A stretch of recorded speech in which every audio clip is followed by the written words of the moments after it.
मी आता बैठकीला आलोय, त्यामुळं पहिल्यांदा या बैठकीमध्ये हजेरी लावली पाहिजे। या बैठकीमध्ये ज्या संदर्भाने ही बैठक आज बोलावलेली आहे, महाराष्ट्र विधानसभेच्या निकालाच्या संदर्भाने काही चर्चा आज होणार आहे। त्यामुळे त्या चर्चेमध्ये सहभागी झाल्याशिवाय त्याच्यावर टिप्पणी करणं हे थोडंसं घाईचं होईल। अंबादास दानवे एक टिप्पणी केलेली आहे। अंबादास दानवे असं म्हणतात की शिवसेनेने स्वबळावर लढायला हवं असा त्यांच्या पक्षामध्ये अनेकांचा सूर होता। महाविकास आघाडी एकत्रित लढल्याने हा रिझल्ट आला। मला असं वाटतं की त्यांनी कोणत्या संदर्भाने ते वक्तव्य केलं आहे याची काही कल्पना मला नाही आहे।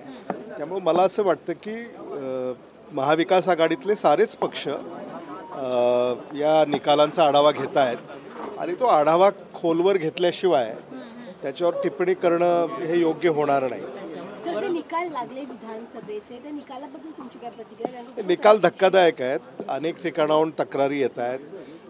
महाराष्ट्रातच नाही तर देशभरात त्याची चर्चा होते। म्हणजे देशभरात असं वाटत होतं की महाविकास आघाडी यावेळेला सत्तेवर येईल, पण तसं झालं नाही।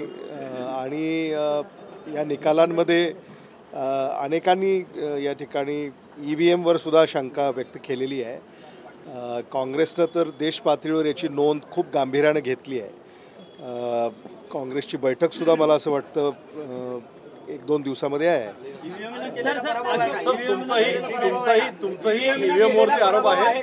तुमचाही EVM वरती आरोप आहे? संशय आहे, पण त्याच्या खोलात गेल्याशिवाय त्याच्यावर बोलणं मी टाळेन। कारण खूप तक्रारी आहेत, त्या तक्रारीची शहानिशा आपण केली पाहिजे।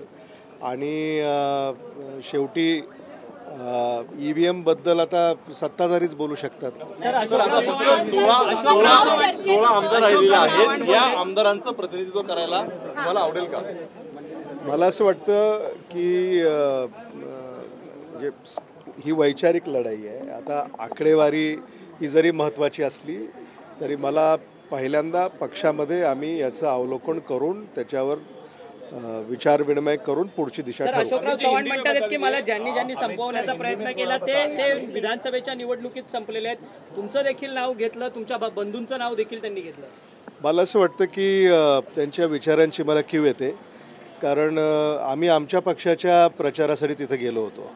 आता त्यांचं असं जर म्हणणं असेल की काँग्रेसच्याही प्रचाराला काँग्रेसच्या नेत्यांनी येऊ नये, तर मग लोकशाहीवर त्यांचा विश्वास आहे का नाही हा खरा मुद्दा है। अमित जी, आपको लगता है कि जो रिजल्ट आए महाराष्ट्र के उसमें कहीं ना कहीं EVM पर भी डाउट प्रकट हो रहा है, आप इस बात से सहमत हैं? मैं सहमत हूँ, क्योंकि बहुत लोगों ने ये मुद्दा उठाया है और सिर्फ कांग्रेस पार्टी ये मुद्दा नहीं उठा रही, हर पार्टी इस पर ये मुद्दा उठा रही है। और इस पर आम आदमी भी ये सवाल उठा रहे हैं कि ये जो कुछ हो रहा है इसमें बड़ी शंका पैदा हो रही है।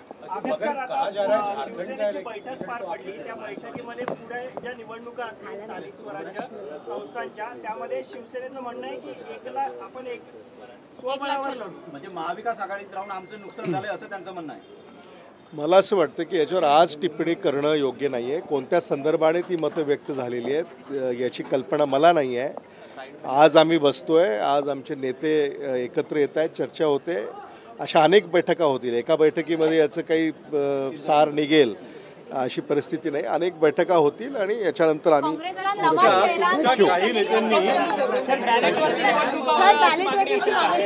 एकत्रित येऊन आहे ती मागणी आहे। हो, बॅलेटवर निवडणुका झाल्याच पाहिजेत।